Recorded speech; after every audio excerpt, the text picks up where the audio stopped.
शुक्र करो रब का, वो जो मालिक है सबका, सब उसकी तारीफें गाओ, सब उसकी तारीफें गाओ, सब उसकी तारीफें गाओ, आओ उसके हुजूर में आओ। शुक्र करो रब का, वो जो मालिक है सबका, शुक्र करो रब का, वो जो मालिक है सबका। लेकिन क्योंकि आज ट्रिनिटी संडे है तो इस विषय को छोड़ा नहीं जा सकता है। अब हम में से बहुत सारे लोगों ने ये ट्रिनिटी संडे, ट्रिनिटी चर्च, नाम भी हैं कि ट्रिनिटी कॉलेज, ये नाम सुने हैं हमने, और हमें ये नाम सुने सुनाए लगते हैं, हमें लगता है कि जाने पहचाने से हैं, बट बहुत कम लोग हैं जो इन चीज़ों को समझते हैं। आपका क्या मानना है, आप क्या सोचते हैं, ये चेक कर लेते हैं। तो मैं आपको बताना चाहता हूँ, घटना कुछ ऐसी है कि कुछ साल पहले की बात है, और एक बार हमारे घर पे कुछ 2-4 लोग आए। तो मैं पहुंचा गेट पे और मैंने उनसे पूछा कि बताइए क्या बात है। तो उन्होंने बताया कि हम इवेंजलिस्ट हैं और प्रभु के नाम का प्रचार करते हैं, और हमने देखा कि क्रिश्चियन घर है तो हम आपके यहाँ आ गए पता करते हुए। हमने कहा बहुत अच्छी बात है, आइए। मैंने उन्हें अंदर बिठाया, वो बैठे, बातचीत शुरू हुई, और उन्हें नहीं पता था कि मैं पादरी हूँ। तो कुछ प्रभु यीशु मसीह के बारे में उन्होंने कुछ बातें करी, और फिर बोले कि अब हम आपके लिए प्रार्थना करना चाहते हैं। मैंने कहा बहुत अच्छी बात है, आप प्रार्थना करिए ज़रूर। और उन्होंने प्रार्थना करना शुरू करा। वो जो भाई थे उनमें से एक भाई ने, सब कुछ ठीक ठाक था, सब कुछ अच्छा था, बस एक चीज़ थी जो मुझे बहुत परेशान कर रही थी। जब उन्होंने प्रार्थना ख़त्म करी तो उन्होंने बोला कि हम ये प्रार्थना पिता, पुत्र और पवित्र आत्मा के नाम में मांगते हैं, और आमीन बोला। फिर थोड़ी देर के बाद वो वहाँ से चले गए। तो मुझे ये सवाल बड़ा परेशान कर गया कि पिता, पुत्र, पवित्र आत्मा के नाम में प्रार्थना मांगते हैं। क्या आपको इस प्रार्थना में कुछ कमी लग रही है? कुछ घटी, कुछ कमी, कुछ अनोखा, कुछ अद्भुत, या सिर्फ हमने कुछ लोगों को सुना है कि पिता, पुत्र, पवित्र आत्मा के नाम में हम आशीष देते हैं, हम ये करते हैं, हम शुरुआत करते हैं इस चीज़ की, ऐसा करते हैं, वैसा करते हैं। अक्सर हमारे जो बिशप साहब लोग होते हैं, आपने उनको सुना होगा कि पिता, पुत्र, पवित्र आत्मा के नाम में वो कई चीज़ों के लिए बोलते हैं और कहते हैं। तो क्या आम लोग भी इन शब्दों का इस्तेमाल कर सकते हैं कहीं पर भी? जैसे कि ये कुछ इवेंजलिस्ट भाई जो मेरे घर पे आए थे, और उन्होंने बोला कि ये प्रार्थना वो पिता, पुत्र, पवित्र आत्मा के नाम में कर रहे हैं। आपको समझ में आया मैं क्या कहना चाहता हूँ? प्रार्थना ठीक थी, बाकी सब कुछ ठीक था, लेकिन पिता, पुत्र, पवित्र आत्मा के नाम में प्रार्थना करना, ये थोड़ा-सा ऐसी बात थी जो मेरी समझ में नहीं आई। क्यों नहीं आई? क्योंकि हमारा ये विश्वास है क्रिश्चियनिटी में कि परमेश्वर एक है, और वो 3 रूपों में पाया जाता है। उसके अंदर 3 अलग-अलग पर्सनैलिटीज़ हैं, है ना? परमेश्वर एक है, बट 3 रूपों में वो पाया जाता है। अब जब आप प्रार्थना कर रहे हैं, तो प्रार्थना जब आप इन तीनों के नाम से मांग ले रहे हैं, तो सवाल ये उठता है कि प्रार्थना आप कर किससे रहे हैं? ये एक बड़ी ही कह लीजिए समस्या है, या बड़ी परेशानी वाली बात है। और अगर आप थोड़ा-सा और मैं आपको डीप लेके चलूँ और आपको विचलित करूँ आपके विचारों में, तो क्या कोई चौथी पर्सनैलिटी भी है जिससे हम प्रार्थना कर रहे हैं? तो सिर्फ लोगों से सुना, लोगों से देखा और हमने भी पिता, पुत्र, पवित्र आत्मा के नाम में प्रार्थना कर दी, ये गड़बड़ है। प्रार्थना में भी ट्रिनिटी है। आप जानते हैं कि प्रार्थना में भी ट्रिनिटी है। क्या है प्रार्थना? प्रार्थना जब भी करें किससे करें? परमेश्वर से प्रार्थना करें, है ना? और कौन मदद करेगा हमारी प्रार्थना करने में? क्योंकि आत्मा खुद आहें भर-भर के हमें प्रार्थना करना सिखाता है, और हमें प्रार्थना हम उसके ज़रिए से कर पाते हैं। ठीक है? परमेश्वर से प्रार्थना करते हैं, पवित्र आत्मा हमारी मदद करता है, और फाइनली जब हम वो प्रार्थना मांगते हैं तो किसके नाम में मांगते हैं? यीशु मसीह के नाम में मांगते हैं। और इस तरह से हर प्रार्थना में ट्रिनिटी या त्रिएकता दिखाई देती है। तो शायद जो मैं आपसे कहना चाह रहा था अजीज़ों, बहुत कम शब्दों में और बहुत कम समय में मैंने आपको समझाने की कोशिश करी है। शायद आप मेरी बात को समझ सके होंगे। और चलिए चलते हैं फिर ट्रिनिटी की तरफ।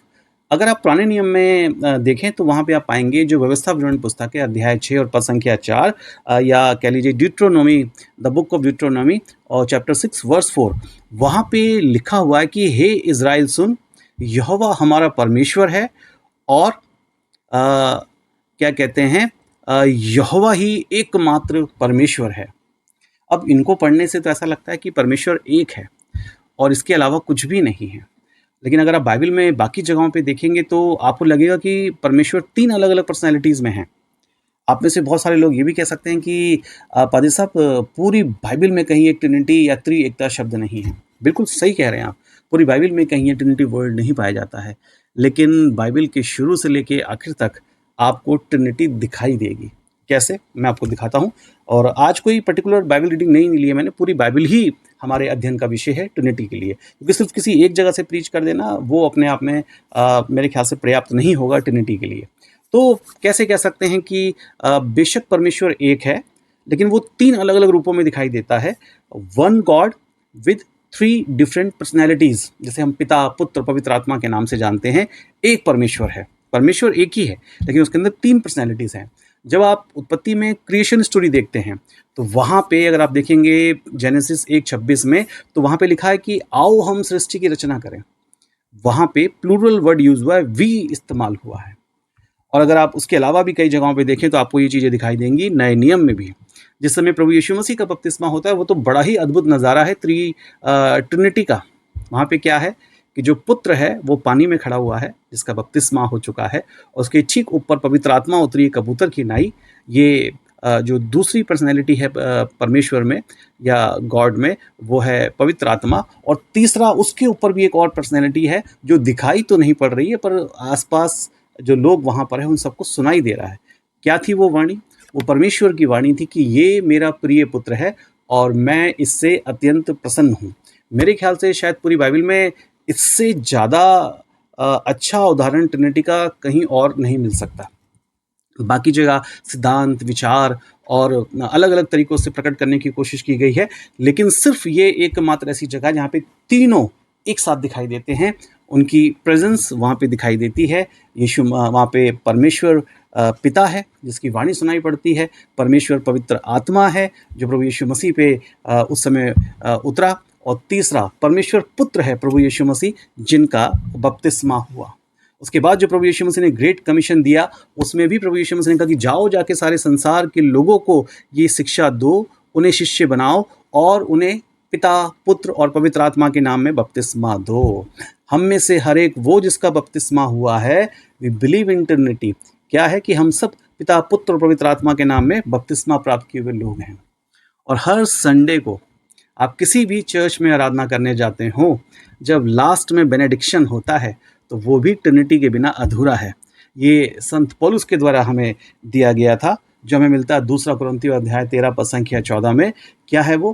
कि हमारे खुदावन प्रभु यीशु मसीह का अनुग्रह, परमेश्वर पिता का प्रेम और पवित्र आत्मा की सहभागिता आपके साथ रहे। यहाँ पे भी ट्रिनिटी दिखाई देती है, और ये अलग अलग ढेर सारी जगहें हैं जहाँ पे हमें बिब्लिकल बेस या बिब्लिकल आधार मिलता है ट्रिनिटी के लिए। अब आगे बढ़ते हैं जल्दी जल्दी कि इसको समझा कैसे जाए। जो ट्रिनिटी है उसे समझा कैसे जाए? क्या ये इतना आसान है? नहीं, ये इतना आसान नहीं है। इसे समझना और इसे समझाना शायद बहुत मुश्किल काम है। और इसीलिए जो शुरू की जो तीसरी शताब्दी थी प्रभु यीशु मसीह के आसमान पर उठा लिए जाने के बाद, जो तीसरी शताब्दी में जब क्रिश्चियनिटी पूरी दुनिया में फैलने लगी, तो वहाँ भी लोगों के सामने ये धार्मिक संकट आया कि कैसे क्या कहते हैं डिस्क्राइब करें, कैसे समझाएं लोगों को कि परमेश्वर तो एक है पर वो 3 अलग अलग रूपों में मिलता है, पिता, पुत्र और पवित्र आत्मा के रूप में। और इस समस्या का समाधान करने के लिए ही उस समय की जो क्रिश्चियन वर्ल्ड था, उस समय का अलग अलग देशों से जो बिशप्स लोग थे वो पहुँचे। कहाँ? निकिया एक जगह है जिसे, और वहीं पे एक विश्वास वचन बनाया गया जो 325 ईस्वी बना। 325 क्या कहते हैं एडी में जो विश्वास वचन बना, जो आज बहुत से मेनलाइन चर्चेस में जो इस्तेमाल किया जाता है, जिसे निकिया का विश्वास वचन कहते हैं, जो 325 ईस्वी में बना, वो पढ़ा जाता है। अगर आप इस बार संडे को चर्च में हैं या आप आगे कभी चर्च जाते हैं और जब कभी विश्वास वचन आप दोहराएं, तो आपको समझ में आएगा वो सारी जद्दोजहद जो विश्वास वचन में की गई है वो सिर्फ और सिर्फ ट्रिनिटी को समझाने की कोशिश है। लेकिन उसके बाद भी लोगों को समझ में नहीं आता। हर संडे को अगर आपके चर्च में आप निकिया का विश्वास वचन पढ़ते हैं, दोहराते हैं, बोलते हैं, तो ये ट्रिनिटी को समझाने की कोशिश है। 2 विश्वास वचन मिलते हैं, निकिया का विश्वास वचन और प्रेरितों का विश्वास वचन। दोनों को ध्यान से पढ़िएगा, असाइनमेंट है आपका, समझने की कोशिश करिएगा। वहाँ पे इसी ट्रिनिटी को समझाने की कोशिश की गई है, और जो नाइसिसियन जो काउंसिल थी उसमें ये बनकर तैयार हुआ जो आज तक चला आ रहा है। क्योंकि शायद समझाना मुश्किल था, इसलिए कुछ चीज़ों को डिसाइड कर दिया गया और बोल दिया गया साहब इसे ही आप समझिए, मानिए, इसके ज़रिए से आप समझने की कोशिश करिए। और ये सच में बहुत मुश्किल है और आज भी इतना आसान नहीं है। मैंने आपसे कहा तभी लोग बचते हैं इस पे प्रीच करने से। एक बहुत फेमस स्कॉलर हुए हैं बाइबल के, उनका नाम है 2 लोग हैं करीब-करीब, लिंडसेल तथा वुडब्रिज। इनका बड़ा फेमस स्टेटमेंट है ट्रिनिटी के बारे में और वो कहते हैं कि जो भी व्यक्ति ट्रिनिटी को पूरी तरह से समझने का प्रयास करेगा, हो सकता है कि वो अपना मानसिक संतुलन खो बैठे। परंतु जो इसका इनकार करेगा, हो सकता है कि वो अपनी आत्मा ही खो बैठे। तो समझना पूरी तरह से शायद मुश्किल है, लेकिन इसका इनकार नहीं किया जा सकता। हमारे दैनिक जीवन में, हमारे साप्ताहिक जो हमारी कलीसियाई आराधना है, वहाँ पे और कई जगहों पे हम इस ट्रिनिटी को अपने जीवन में और अपने धार्मिक जीवन में देखते हैं। अब मैं आपको बहुत ज़्यादा डीप थियोलॉजी के साथ समझाने की कोशिश नहीं करूँगा क्योंकि समय बहुत हमारे पास नहीं है। फिर भी बहुत आसान शब्दों में आपको समझाने की कोशिश करूँगा और पहले एग्जांपल देना चाहूँगा कि बहुत सी चीज़ें ऐसी हैं जो हमें समझ में नहीं आती फिर भी हम विश्वास करते हैं। अगर अभी आप बैठे हो ना आपके घर में अगर पंखा चल रहा है, तो आप देखें इन पंखों के ऊपर लिखा होता है, जब आपने इसे परचेज़ किया होगा तो लिखा होगा कि इस पंखे के जो आरपीएम है वो 220 हैं, 240 हैं, 260 हैं या 180 हैं। आरपीएम, आरपीएम का मतलब समझते हैं आप? आरपीएम का मतलब होता है कि जो आपका पंखा है वो 1 मिनट में कितनी बार घूमता है। अगर आप मान लीजिए आपके पंखे के आरपीएम 220 हैं, 220 आरपीएम, तो इसका मतलब है कि 1 मिनट में आपका पंखा 220 बार घूम जाता है। कभी आपने ये पंखा लेने के बाद गिनने की कोशिश करी? जो आपको बताया गया, जो उस पे लिखा होता, जो आपने समझा, आपने उसे मान लिया और आपने कभी भी ये कोशिश नहीं करी। और अच्छा हुआ नहीं करी आपने ये कोशिश, क्योंकि ये कोशिश बेकार है। कोई भी इंसान शायद मेरे ख्याल से पंखा चल रहा हो, तो वो 1 मिनट में 220 या 210 या 240 या जितने भी वो राउंड करता है, उसे गिनना नेक्स्ट टू इम्पॉसिबल है, पागल हो जाएँगे आप। मतलब दिमाग खराब हो जाएगा, आप घूम जाएँगे पंखे की तरह, लेकिन आप घूम नहीं पाएँगे। सिर्फ़ मशीनों पे ही ये पॉसिबल है और हमें विश्वास करना पड़ता है कि जो बताया गया है, जो कहा गया है, वो सही है। वैसे ही हमारे जो कलीसियाई चर्च फादर्स हैं, जिन्होंने 325 ईस्वी में क्रीड बनाया इस बात को बताने के लिए कि परमेश्वर त्रिएक परमेश्वर है। परमेश्वर एक है, लेकिन वो 3 अलग-अलग पर्सनैलिटीज़ में पाया जाता है, जिसे पिता, पुत्र, पवित्र आत्मा के रूप में जाना जाता है। तो और भी बहुत सारे एग्ज़ाम्पल हैं, जिनके ज़रिए से आप समझ सकते हैं कि कैसे है ये त्रिएकता परमेश्वर की। आपने पानी को देखा होगा, पानी हमें 3 अलग-अलग रूपों में दिखाई देता है। पानी एक ही है, बट उसके 3 अलग-अलग रूप हैं। आप सभी जानते हैं, साइंस में पढ़ा होगा, बचपन में पढ़ा होगा और अभी भी आप देखते हैं और जानते हैं क्या है। कौन-कौन से हैं वो 3 रूप? पानी ठोस भी मिलता है। ठोस रूप कौन-सा? बर्फ़। और उसका जो द्रव्य रूप क्या है? वो है, क्या कहते हैं, बादल या कह लीजिए भाप, है ना? भाप जो है, स्टीम, वो उसका द्रव्य रूप है। नहीं, द्रव्य मतलब पानी वाला, लिक्विड जो नॉर्मल है। और जो गैस है, वो है आपका भाप, स्टीम। जब आप पानी को उबालते हैं, तो पानी गैस में तब्दील हो जाता है, स्टीम, है ना? तो ये तीनों ही पानी हैं और ये 3 अलग-अलग रूपों में पाया जाता है। एक और उदाहरण भी बड़ा अच्छा है रोशनी का। जो भी लाइट, रोशनी आप देखते हैं, वो 3 रंगों से मिलके बनी होती है। वो 3 रंग कौन-कौन से हैं? वो है रेड, येलो एंड ब्लू। ये 3 बेसिक कलर हर जगह पे होते हैं।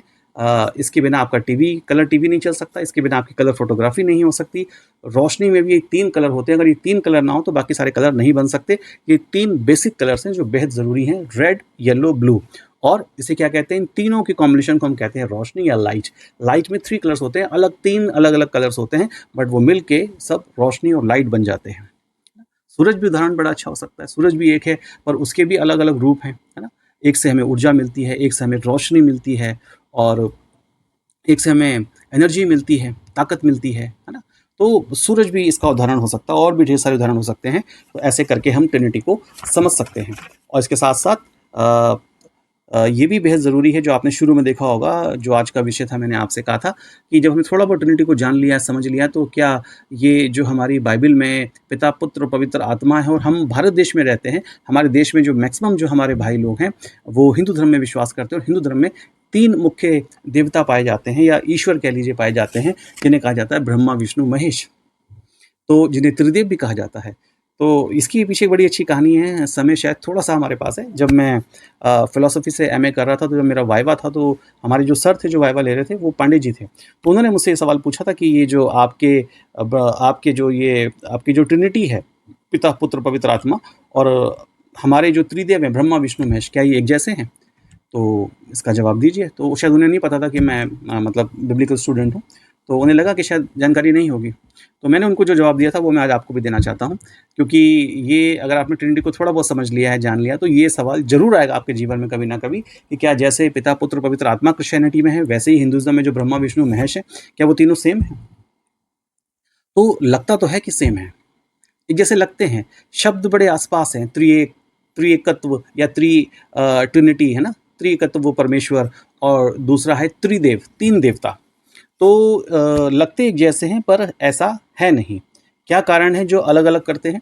वो ये हैं कि यहाँ पे जो क्रिश्चियनिटी में जो पिता, पुत्र, पवित्र आत्मा है, ये तीनों बराबर हैं, है ना?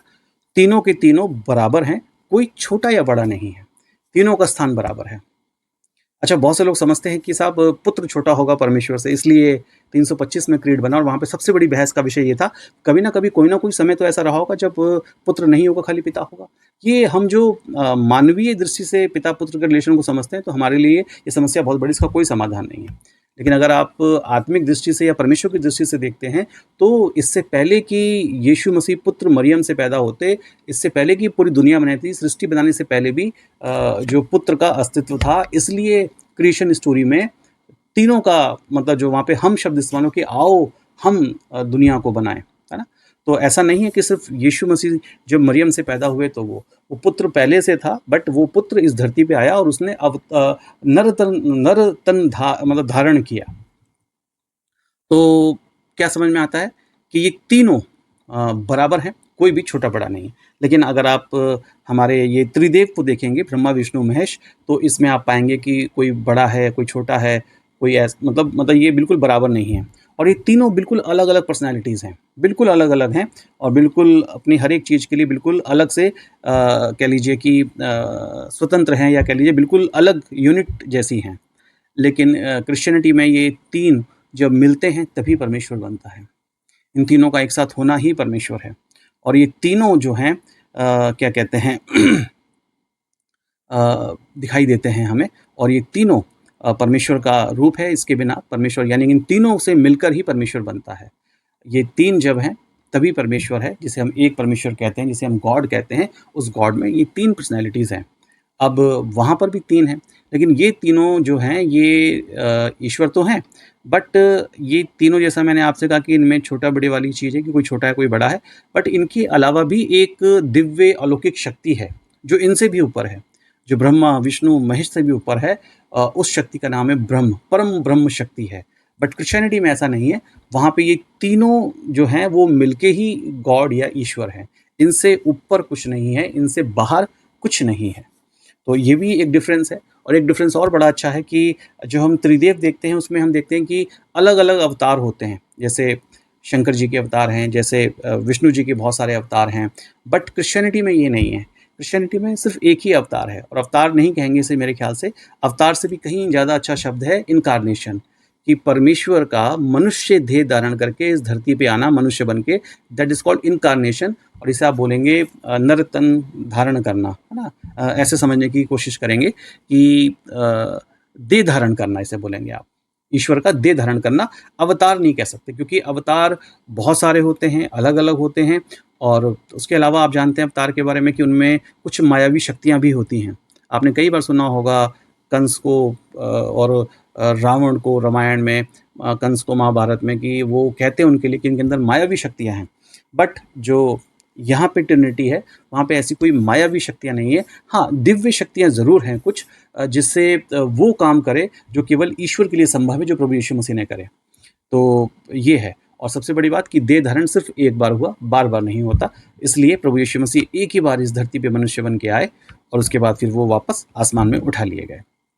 इसके साथ साथ एक दो चीज़ें और हैं जो मैं आपको बताना चाहता हूँ कि क्रिश्चियनिटी में जो ट्रिनिटी, इसमें तीनों बराबर हैं, है ना? मैंने आपसे कहा तीनों बराबर हैं, तीनों ही सर्वशक्तिमान हैं, तीनों ही अनंत हैं, ना आदि है ना अंत है, तीनों ही सर्वज्ञानी हैं, तीनों ही सर्वव्यापी हैं, तीनों ही सत्य हैं, शाश्वत हैं, तीनों ही कृपालु हैं। जबकि हमारे जो त्रिदेव हैं हिंदू धर्म में, वहाँ पे एक जो ब्रह्मा जी हैं वो क्रिएटर हैं। गॉड की बारे जो परिभाषा है बहुत हद तक वहीं सच्ची होती है। गॉड, जी फॉर जनरेटर यानी कि ब्रह्मा जी, ओ फॉर ऑपरेटर यानी कि विष्णु जी, भगवान विष्णु चला रहे हैं सृष्टि को जी, और डी फॉर डिस्ट्रॉयर यानी कि शंकर जी, वो नष्ट करते हैं, मतलब इस वो दुनिया को। लेकिन क्रिश्चियनिटी में जो गॉड है उसका मतलब मैंने आपको पहले भी बताया है, God for generator, G for generator, O for operator, और डी फॉर डिस्ट्रॉयर नहीं है, डी फॉर डिलीवरर, छुड़ाने वाला, बचाने वाला, मुक्ति देने वाला, मोक्ष देने वाला, है ना, छुटकारा देने वाला, और वो है गॉड की परिभाषा। और आप देख सकते हैं कि ट्रिनिटी में तीनों जो हैं, तीनों ही क्रिएटर हैं, तीनों ही मनुष्य के पालन पोषण और कह लीजिए मनुष्य के जीवन को चलाने में तीनों ही साथ साथ चलते हैं, और ये तीनों ही मिलके मनुष्य की मुक्ति और मोक्ष के लिए भी काम करते हैं। प्रभु यीशु मसीह ने जो अपने प्राण दिए पूरी संपूर्ण मानव जाति के छुटकारे और मोक्ष के लिए, उसमें तीनों का योगदान था। परमेश्वर भी वहाँ पे शामिल थे, पवित्र आत्मा का भी योगदान है, और प्रभु यीशु मसीह ने भी अपने आप को बलिदान होने दिया। तो इस प्रकार से जो ट्रिनिटी वो काफ़ी हद तक शायद हमें समझ में आ गई होगी, और नहीं भी आई है तो पर हमारे जीवन में हम कई चीज़ें ऐसी जो मैंने आपको बताई, चाहे वो हमारा बैप्टिज़्म हो, चाहे हमारी आराधना हो, चाहे हमारी प्रार्थना हो, चाहे बेनेडिक्शन हो, वहाँ पे हम इन ट्रिनिटी को देखते हैं। और बस प्रार्थना के लिए मेरा इतना ही कहना है कि प्रार्थना हम करें परमेश्वर से, पवित्र आत्मा हमारी मदद करती है, और यीशु मसीह के नाम में हम प्रार्थना करते हैं। और सबसे आखिरी चीज़ है जो शायद आपके और मेरे सीखने के लिए आज के दिन है, कि इन तीनों की बड़ी अच्छी यूनिटी है, बड़ा अच्छा एक साथ काम करने का तरीका है, आपसी प्रेम, और जो क्या कहते हैं जो सम्मान और जो समानता है वो बड़ी गजब की है। कहीं कोई ऊंच नीच, कोई छोटा बड़ा, कहीं कोई मतभेद नहीं है। आज हमारी क्रिश्चियन कम्युनिटी को, आज हमारे मसीह समाज को अगर सबसे ज़्यादा किसी चीज़ की ज़रूरत है तो सीखने की, तो वो ट्रिनिटी से सीख सकते हैं कि आपसी प्रेम, भाईचारा, समानता, बराबरी की बात, है ना। कोई छोटा नहीं, कोई बड़ा नहीं, कोई ऊंचा नहीं, कोई नीचा नहीं, सब बराबर हैं, और हम सब मिलके संपूर्ण मानव जाति के लिए काम करें, छुटकारे और उद्धार के लिए। यदि हमने परमेश्वर को जानना है सही मायने में, तो हम दूसरों को भी बताएं। तो मैं समझता हूँ कि शायद मेरी कोशिश, ये छोटी सी मेरी कोशिश ट्रिनिटी को समझाने की जो मैंने की थी, और एक तुलनात्मक अध्ययन हमारा जो हिंदू धर्म है वहाँ की जो त्रिदेव है उनसे, उसके ज़रिए से भी समझाने की कोशिश करी। शायद आपको चीज़ें समझ में आई होंगी, अच्छी लगेंगी। तो अपना ध्यान रखिए, प्रभु में बने रहिए। अगले रविवार को फिर मिलेंगे।